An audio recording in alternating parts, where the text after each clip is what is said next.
Welcome to the second volume of the Briefcase Essentials series on cash flow for women in business.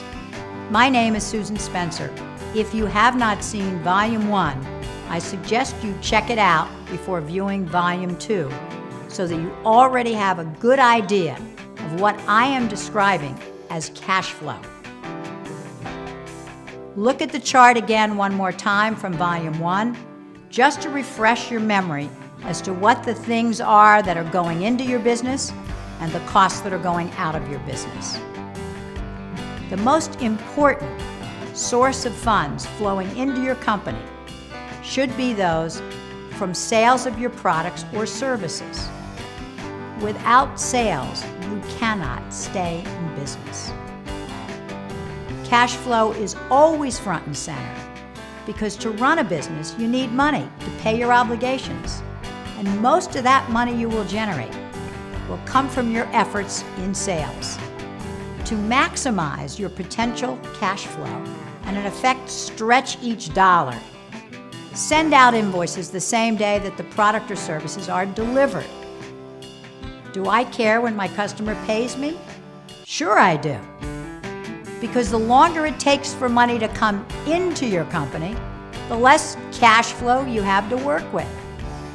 If you have employees, do they care when they get paid?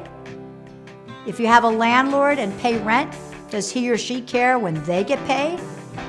If you have a telephone, does the phone company care when you pay the bill? Of course you know the answers to all of these. So here is your cash flow issue, front and center. You're paying your operating bills in no longer than 30 days. And if you have a retail customer, for example, Walmart or department stores, they're going to pay you in 60 to 90 days. So where's the cash going to come from to pay your regular costs when you need to pay them in 30 days?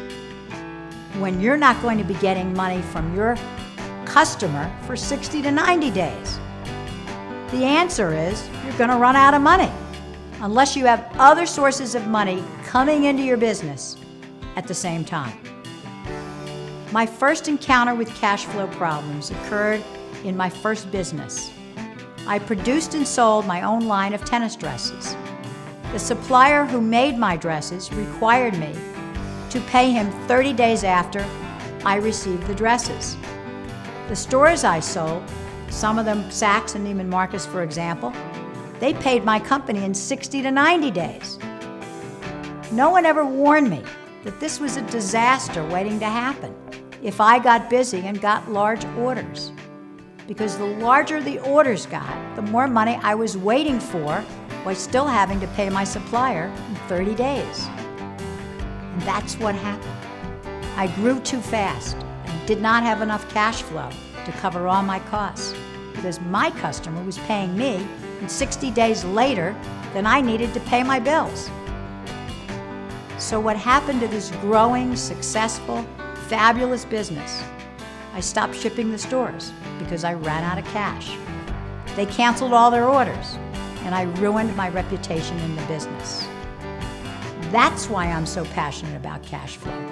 It matters. It's critical that you understand it, because if you don't, you might end up like I did, starting a business that takes off, and by growing faster than the cash flow you have to cover the growth, you will destroy your company.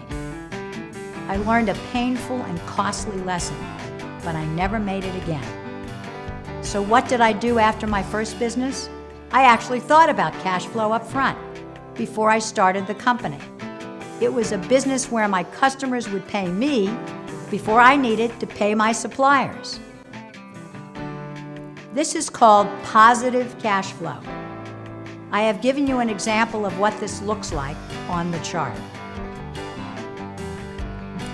If you read my book, Briefcase Essentials, you will get a full description of how cash flow tripped me up in my first business and how I managed to get my customers to pay me faster than I had to pay my suppliers in my second business. It's a great strategy, and you can follow it. So what do you need to know about cash flow on the customer sales side of your business? Firstly, figure out what you need to do to have positive cash flow. Secondly, understand who your customers will be and know in advance, which I didn't know, how fast they will pay you. Will you get paid in 7 days, 15 days, 30 days, 60 days, or later? You must collect your receivables effectively by following up, and don't be afraid to turn away a customer that consistently pays you late. I did it many times and never looked back.